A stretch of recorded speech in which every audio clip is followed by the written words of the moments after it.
just a real quick video for the team so that you guys can work on your form at home when you're doing dry fire. The first thing you have to remember is you need to keep your hips level. You don't want your hips tilted forward. You don't want your hips tilted back. You want your nose directly over the tips of your toes. It's nose over toes. You want your body bladed 90 degrees straight towards the target. You don't want it bladed off center at all. Okay, everything's going to be done in your workspace, which is as close right here as you can get, except for your final extension and your lockout. When you draw the handgun, what I want you to do, go from your relaxed position. I want you to come up and do your Texas salute, which is your hand is ready to come into the support position as you go for the gun, both of them at the same time.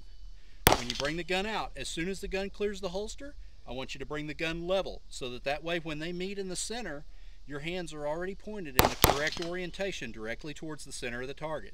If you had to fire a shot from this position right here, it would strike the center of the target at a 7-yard range. Once you get both hands on the gun, you're going to do what we call riding the escalator up. All right? As you ride the escalator up to its final destination, which is going to be almost full extension, but not quite, you want to keep the elbows broken. I want you to rotate the elbows out so that they're parallel to the ground. I don't want them dropped towards the ground. I want them out. That way your recoil comes straight back, whereas here your recoil goes up and down, which increases the amount that your sight rises off of the center of the target. So you want your elbows out, you want your body centered, you want your hips level, you want to ride the escalator up, you want to keep the gun level to the target at all times.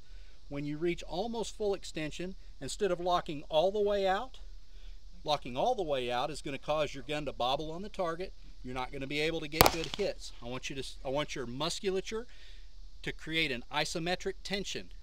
The gun will automatically slow down right here at almost full extension with the elbows rotated out. Then you're going to be aligned on the target. I want you looking at the center of the target, and it's going to go just like this. Target, target, target, target, front sight, break the shot. Just like that. When your front sight touches the center of the target, target, target, target, break the shot. As soon as the front sight touches it. Okay? So it's going to look something like this.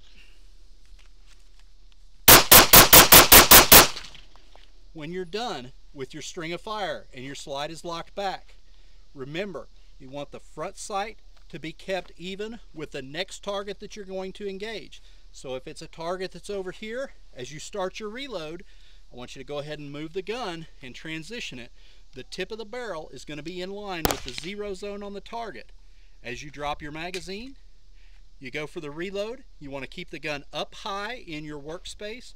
You want to look the magazine right into the magazine well. You're going to look at the inside of the magazine well. It's going to be fingertip on the tip of the bullet. You're going to draw it. You're going to keep your elbows close. You're not going to chicken wing it way out here. Okay? Barrel is lined on the center of the target. You're going to keep the magazine close. You're going to keep it in your workspace. You're going to look magwell, magwell, magwell, bullet tip. As soon as the mag enters the grip, I want you to start transitioning your eyes from the magazine well to the center of the target, making sure that the barrel is lined up on the center of the target. As soon as the magazine hits, as you hit, you're also rotating the gun out, dropping the slide, and notice how all you have to do is corkscrew the gun, and it's right on the 0 zone, so that it looks something like this.